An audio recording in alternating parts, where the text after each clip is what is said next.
que a Unicef é contra a redução da maioridade penal?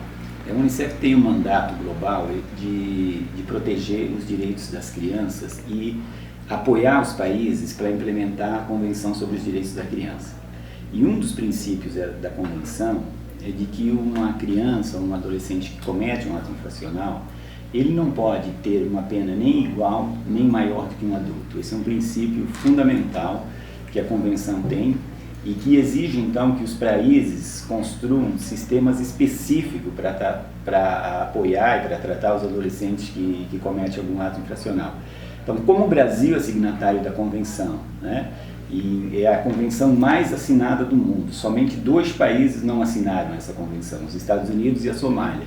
Então é muito importante que o Brasil, que foi um dos primeiros países a assinar a convenção, proteja esse direito dos adolescentes, né, e não entre muito nesse discurso um tanto demagógico de que reduzindo a idade penal você resolveria os problemas da violência praticada por adolescentes. Então, é muito importante reafirmar esse princípio da Convenção e discutir o tratamento a ser dado para os adolescentes sem reduzir a idade. O Brasil tem um dos maiores sistemas penitenciários do mundo, né? Eu acho que nós somos o 4º ou 5º país. Perdemos pela Rússia, pela China e pelos Estados Unidos, se eu não me engano. E então o Brasil construiu um sistema que ele está numa lógica de que o encarceramento resolveria o problema da prática de atos infracionais, e como nós vemos claramente na situação do país, ele não resolve. Obviamente nós temos aqui uma discussão de que esse tipo, né, de prisão que se criou, que tem um único objetivo de confinar a pessoa que cometeu um delito, ele não funciona em nenhum lugar do mundo. O que funciona é que a pena tem que ser associada a uma medida de recuperação, de ressocialização, de integração desse indivíduo na sociedade. Então, as penas que mais funcionam para a recuperação de pessoas que cometeram delitos é aquelas que conseguem manter um vínculo mínimo com a comunidade, porque essa pessoa, na verdade, ela não tem que aprender a viver sozinha, numa cela isolada, ela tem que aprender a viver em sociedade, porque foi na sociedade que ela cometeu o seu ato infracional, o seu delito, o seu crime, não é? Então, a avaliação que a Unicef tem no mundo é de que os sistemas penitenciários eles estão muito estruturados numa perspectiva penal de castigar o infrator, e muito poucos dão importância ao processo de ressocialização, que deveria ser o objetivo maior da sanção que se dá a uma pessoa que cometeu um crime. O Sistema Nacional Socioeducativo ele pode ser uma saída.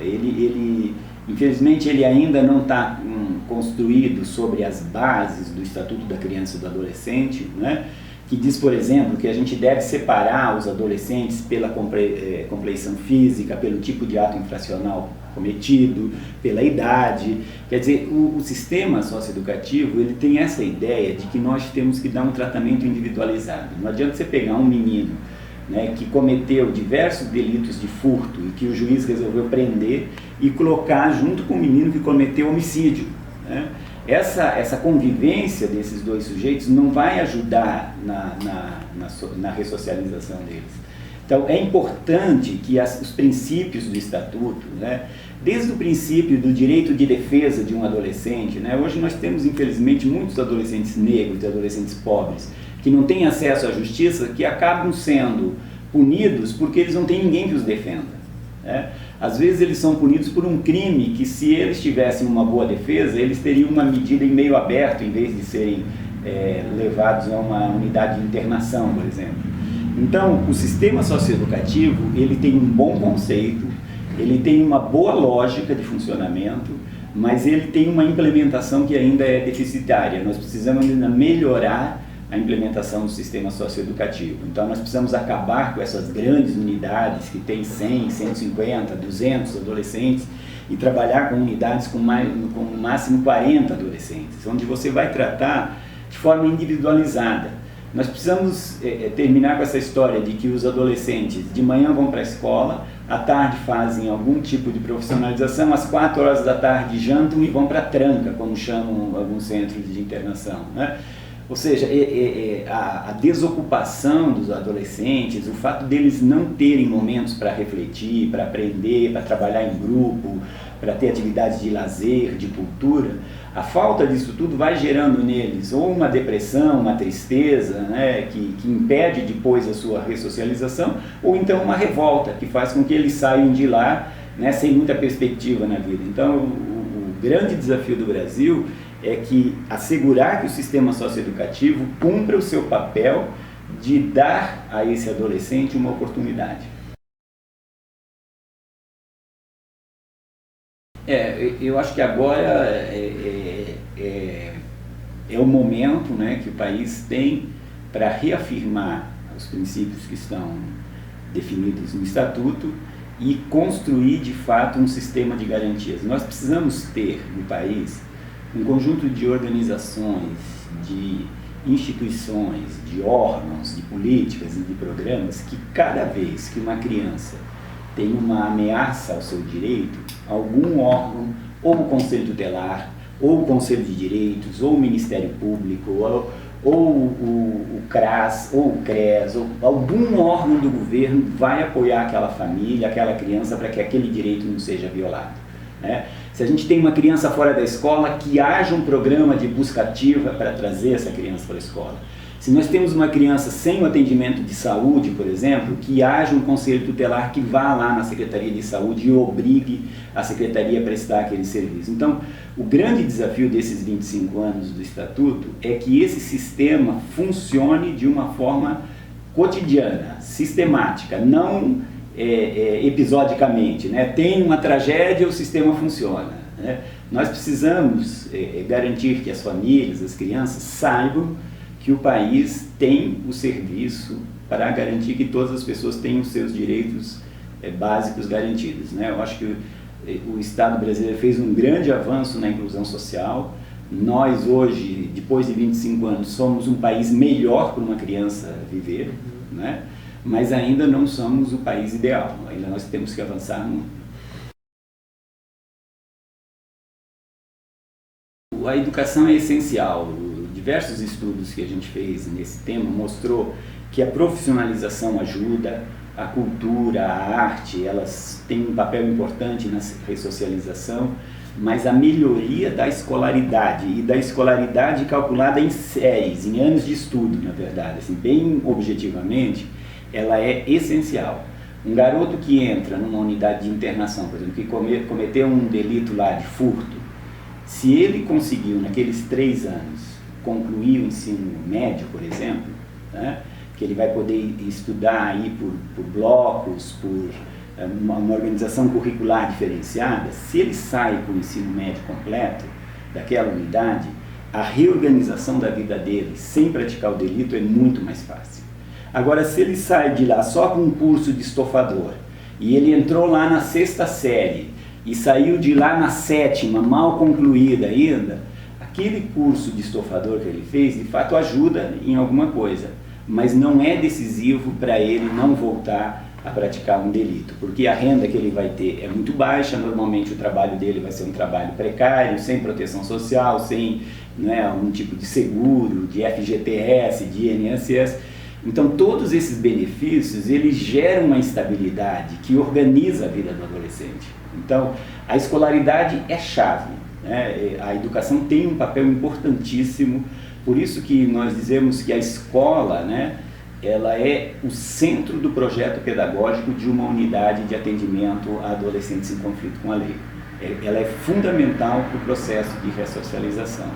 Então, ao invés de ficar discutindo redução de idade penal, era muito importante que o país discutisse como nós vamos melhorar a escolaridade desses adolescentes, como nós vamos dar oportunidade de trabalho para eles, como nós vamos dar oportunidade de lazer, de esporte, de cultura, criar um repertório de oportunidades ao redor dele, que se ele for cometer um ato infracional, é porque ele realmente quis cometer aquele ato infracional, então aí nós podemos pensar numa pena mais agravada. Mas na verdade hoje, o que nós temos ao redor desses adolescentes é um conjunto de privações.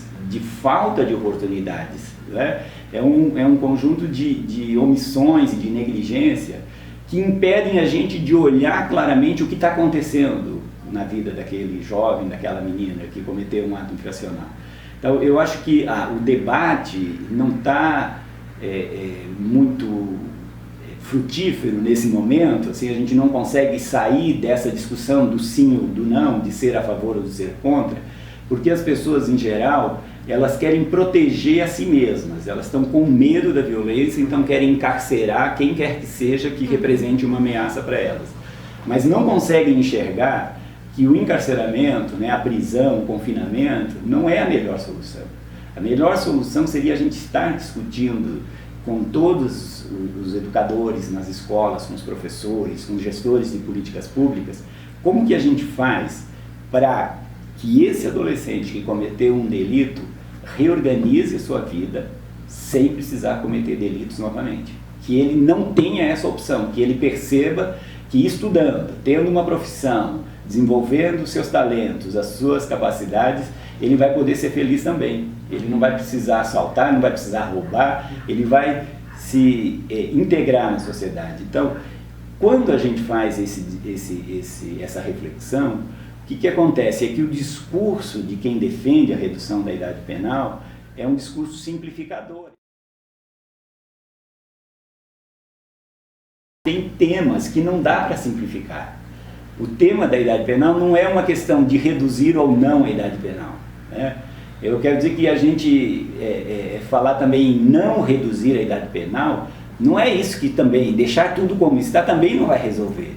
O que é preciso é fazer um debate sobre por onde passa a trajetória desse adolescente que comete um ato infracional, né? Então, como foi a infância dele, como foi a adolescência dele, que escola ele frequentou, que vivências ele teve, que oportunidades ele teve. Se a gente fizer esse trabalho, a gente vai ver que tem uns 90% dos adolescentes que a gente trabalharia só com uma boa política de prevenção, né? Depois nós vamos ter aqueles casos mesmo que todo país tem infratores. O fato de ter infratores no país não é um problema, né? E no Brasil, o caso, por exemplo, da adolescência, não é nem o maior grupo da sociedade que é infrator, que às vezes se tem essa impressão, né? A participação percentual dos adolescentes no total de delitos não é estatisticamente tão relevante. É óbvio que qualquer morte causada por uma adolescente é uma tragédia. Não é a idade nenhuma idade é a idade para você sair matando alguém, mas o que é preciso é ter um pouco de reflexão para identificar exatamente onde está o problema. E nesse momento, o problema da violência está na sociedade. Os adolescentes que chegaram a essa sociedade, eles não trouxeram a violência consigo. A violência já estava presente e eles reproduzem essa violência. Então, não adianta você pensar em isolar o adolescente como se você, retirando o adolescente da sociedade, retirasse dela a violência. Então, é um pensamento mágico de algumas pessoas que precisam aprofundar a sua reflexão, e por outro lado é um pensamento demagógico daqueles que querem vender uma solução fácil para um problema que é mais complexo.